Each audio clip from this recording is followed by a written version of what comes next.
Dans la vidéo suivante, je vais vous montrer une nouvelle et probablement dernière méthode pour faire des requêtes en sélection filtrage sous Pandas.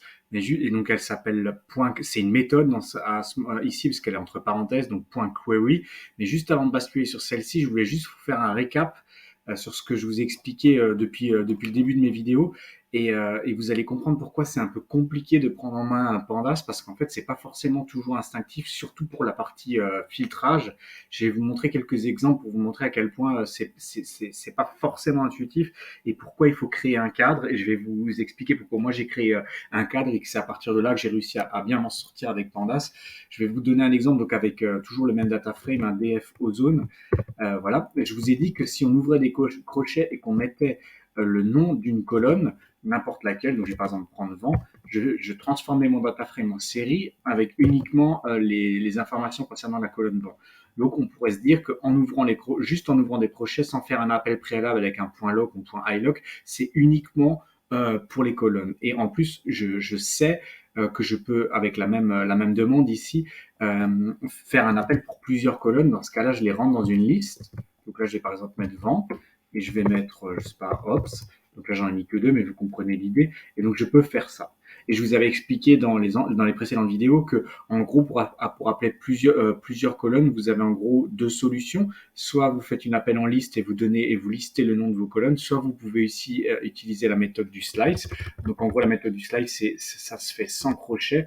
Vous mettez le nom d'une colonne de départ et une nom de colonne de la fin. Donc, admettons que je veux un slice de là à là. Ça marche avec la méthode lock.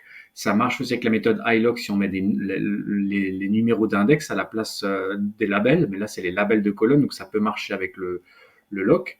Donc, si je reviens sur le lock, ça peut marcher, mais il va falloir lui préciser en amont quelque chose. Mais là, je vais rester sur ce système-là. Donc, juste avec les crochets, on a vu que juste avec les crochets, je peux appeler une colonne, je peux appeler plusieurs colonnes sous forme de liste. Je vais voir si je peux le faire en slice. Non. Donc voilà encore quelque chose qui est pas intuitif sur la première chose qui est pas intuitif sur Panda, c'est ça, parce que si j'utilise la fonction lock et que je veux dire par exemple que je veux tout, toutes les lignes, alors je peux lui demander un slice. Je peux lui demander aussi uniquement une seule colonne, ou je peux lui demander une liste de colonnes. Mais si je n'utilise pas lock, à ce moment-là, il ne m'autorise pas la méthode slice. Donc, c'est pas très compréhensible et intuitif. Donc, si vous vous demandez pourquoi, tout le monde se demande pourquoi. Des fois, on a un petit peu du mal à appréhender Pandas.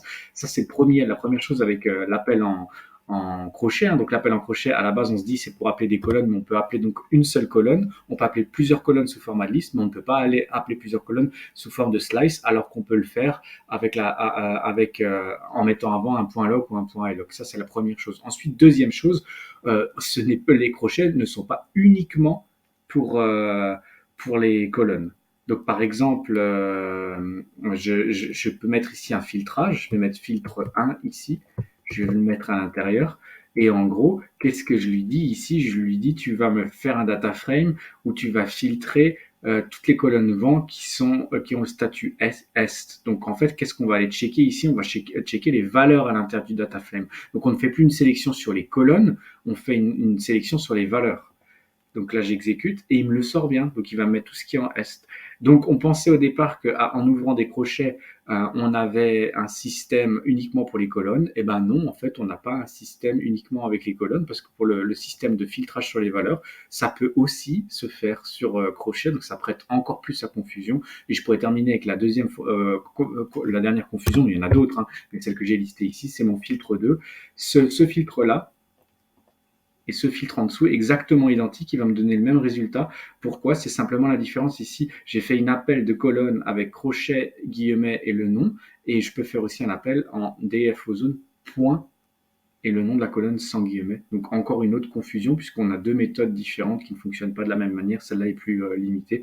Donc voilà, si vous avez du mal à comprendre pourquoi des fois vous n'arrivez pas à faire vos filtrages et tout, et ben c'est parce que c'est un peu, sincèrement, pour cette partie-là, un peu le bordel chez Pandas. Il faut créer un cadre. Et donc dans la vidéo suivante, je vais vous montrer le cadre que moi j'ai mis en place et qui fonctionne relativement bien.